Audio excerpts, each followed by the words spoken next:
Meus queridos irmãos e irmãs, celebramos hoje a memória dos mártires de Uganda, São Carlos Lwanga e seus companheiros mártires. 22 jovens que derramaram o seu sangue para atestar a sua fé cristã, mantendo uma grande e forte resistência ao poder político da sua época, que queria que eles cometessem atos impuros em honra de uma superstição, de uma religião falsa. Vamos explicar. Antes de tudo, antes de falarmos desses mártires de Uganda, gostaria somente de dizer que a nossa paróquia, com grande alegria, tem entre as pessoas que todos os dias vêm à missa conosco, duas missionárias da Uganda, que estão aqui por um tempo, não é? São as missionárias do Instituto Karebi, que estão passando um tempo conosco, arrecadando doações para as necessidades de sua missão na Uganda, esse mesmo país dos mártires que nós hoje celebramos, não é? O pessoal que acompanha no YouTube não vai ver, mas quem está aqui vai ver. Pedir que as duas ficassem de pé. Então, se vocês quiserem indicar alguém para fazer o bem, para fazer doações para a Uganda, né? Essas duas missionárias estão precisando. Elas estão no processo de aquisição de uma casa, não é? E de um carro para continuar a sua missão. Elas vieram para o Brasil porque faltava recursos para que elas mantivessem a sua missão e estão aqui esperando a generosidade dos brasileiros. Quando finalmente conseguirem pagar a casa e ter o carro, porque as distâncias são grandes, não é? Elas irão voltar para Uganda. Então colocamos na intercessão de São Carlos, não é? O Instituto Karebi e as duas missionárias aqui da paróquia.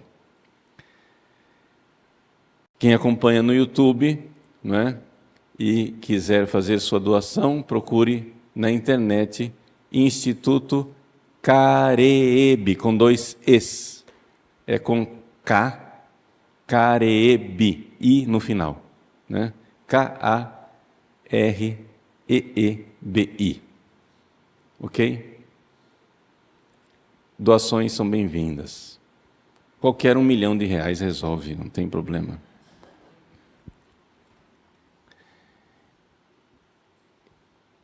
São Carlos Lwanga, um jovem de 26 anos.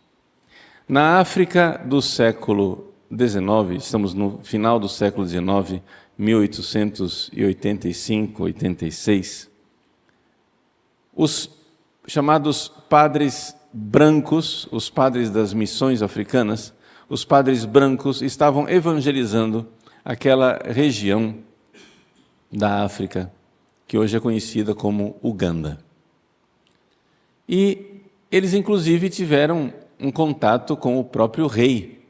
Era um rei jovem, né, que havia recém assumido como rei daquela região. O pai dele, falecido, tinha acolhido os missionários com grande alegria, com grande tranquilidade. E os missionários, os padres brancos, né, são chamados de padres brancos não por causa da raça, mas porque eles usam batina branca, tá? Ou seja, ao contrário dos outros que na Europa usavam batina preta, eles na África usavam batina branca. Bom, então, os padres brancos, eles começaram a evangelizar naquela região. Morreu o rei, veio o seu jovem filho, e o filho até ouviu com alegria o evangelho, a pregação inicial do evangelho, etc, etc. Era um jovem rei, né? Tinha por volta dos seus 30 anos de idade.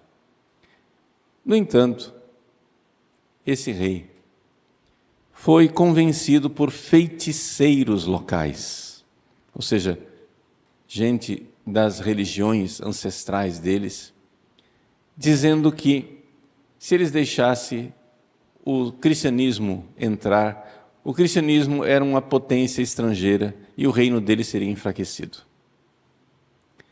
E que para ele adquirir mais força, ele precisava realizar rituais de feitiçaria que envolviam a prática sexual com rapazes.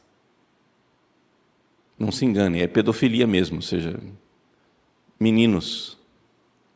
Assim, esse rei tinha à sua disposição inúmeros pajens, rapazes que serviam a ele na corte, no dia a dia, né? Mas que, então, nesta falsa religião, o rei se convencia de que se realizasse atos rituais de sexo com esses rapazes, ele receberia mais poderes.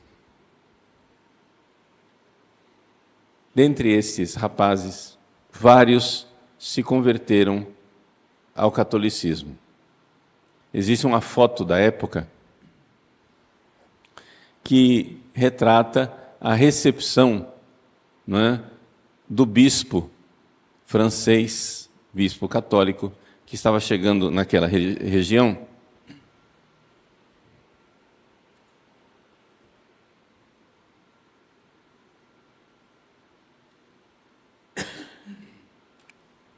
Existe uma foto da época do bispo católico francês, sentado com um grupo de rapazes negros, todos eles com a sua roupa típica, com um manto cruzado aqui no ombro, etc. Né? Estão lá os rapazes, e nessa foto estão 20 dos nossos mártires, inclusive o Carlos Luanga, que tinha 26 anos no momento do seu martírio. É comovedor ver essa foto. Esses meninos, alguns deles já eram cristãos, outros catecúmenos, não é? Esses meninos começaram a ser convidados pelo rei a rejeitar o cristianismo, não é? Que começou uma verdadeira caça para descobrir quais dos seus pajens tinham se convertido ao cristianismo. E então, alguns que ainda eram catecúmenos foram batizados secretamente pelo Carlos, que era o mais velho. Ele era o chefe dos pajens, ele que tinha, né, o encargo de cuidar de todos eles. Então começou a protegê-los e começou a catequizá-los, eles para ficarem com a fé cada vez mais forte, né, para ficarem cada vez mais convictos da sua pureza, de que eles deveriam obedecer aos mandamentos de Deus. E assim, vários já eram batizados, outros não eram batizados, foram batizados secretamente pelo Carlos Luanga. E, finalmente, ao ver aquela rebeldia, digamos assim, do grupo inteiro, que não aceitava realizar os rituais obscenos, o rei, então, decidiu pôr um fim àquilo tudo e mandou matá-los.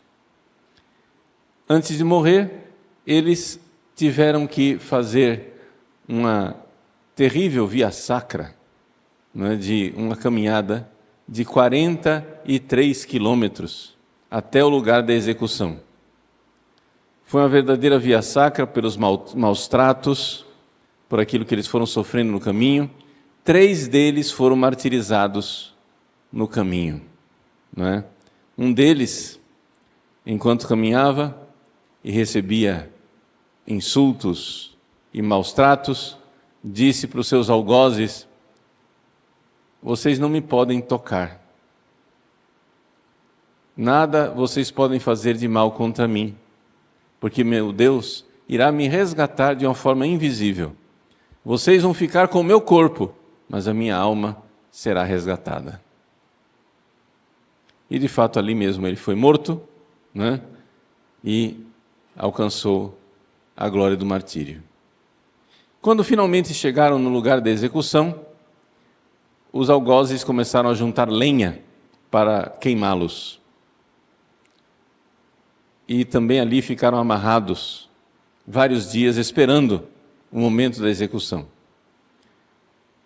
Começaram então o morticínio. E o Carlos Luanga, então, que era o líder, foi torturado, sendo queimado aos poucos pelos pés. Quando finalmente sobraram somente os tocos dos pés. Você imagine o seu pé ser queimado, cruel e lentamente, até que finalmente você já não tem mais pé, só tem o toco da perna, porque o resto foi queimado. Não é? E ele perseverou professando a fé e dizendo que o que o rei estava fazendo era muito errado e que todos aqueles que estavam torturando ele deveriam se converter ao cristianismo e conhecer o amor de Deus. Essa é a grandeza dos mártires que nós celebramos hoje. Mártires tão mais proféticos e luminosos quanto a nossa cultura, cada vez mais mergulhada no paganismo, é uma cultura em que a revolta contra o Deus Criador vai se manifestando naquilo que nós conhecemos como ideologia de gênero.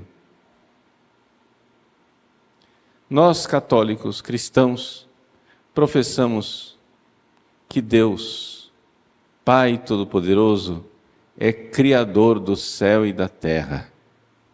Deus nos criou. Não somos nós quem nos criamos. Deus tem um projeto para nós. Não somos nós quem temos um projeto para nós. Deus me quis homem. Deus quis vocês, mulheres, mulheres. Deus quis os homens, homens. Esse é o Deus Criador. E essa lei, ela está inscrita na estrutura da realidade do nosso próprio ser. Ao professar a fé no Deus Criador, nós cristãos rejeitamos a ideia de que nós sejamos criadores no lugar de Deus, de que o homem possa se revoltar contra Deus, contra os planos dele e escolher o que quer ser, se mutilar, fazer cirurgias transformando o seu corpo, escolhendo ser aquilo que Deus não escolheu. Nós somos convidados por Deus a alegremente abraçar os seus desígnios de amor, o seu projeto maravilhoso. Tudo o que Deus quer é bom. Deus Criador nos quer. Homem e mulher os criou. É essa a realidade. É esta a verdade de Deus para nós. Nesta festa, nesta memória dos santos mártires que se recusaram a aceitar um sexo depravado com um rei poderoso e preferiram morrer. Nós também queremos pedir a Deus a graça que mesmo diante dos poderes políticos, termos a alegria de obedecer a Deus em tudo aquilo que Ele quer para nós, no seu projeto de Criador. Deus nos criou, Deus nos fez, Deus realizou em nós o seu projeto de amor. Alegria de seguir o caminho de Deus, a alegria de seguir os desígnios de Deus e de rezar para que tantas pessoas confusas e confundidas pelas ideologias se resgatem e encontrem a luz da verdade.